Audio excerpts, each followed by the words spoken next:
नाव ईश्वरी संदीप कुंभार. मी आता 3री शिकते. माझ्या शाळेचे नाव जिल्हा परिषद प्राथमिक शाळा चाफळ मुली. मी आज तुम्हाला लोकमान्य टिळक यांच्याविषयी काही 2-4 वाक्य सांगणार आहे. ते तुम्ही शांतपणे ऐकून घ्यावी अशी माझी नम्र विनंती. लोकमान्य टिळक हे स्वातंत्र्य सैनिक होते. त्यांचे पूर्ण नाव बाळ गंगाधर टिळक असे होते. त्यांच्या वडिलांचे नाव गंगाधर व आईचे नाव पार्वतीबाई असे होते. ते थोर सुधारक होते.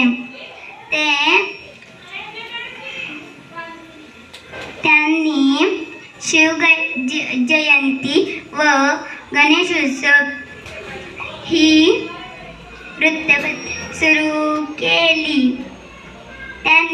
त्यांचे आजही विचार लोकांना प्रेरणा देतात.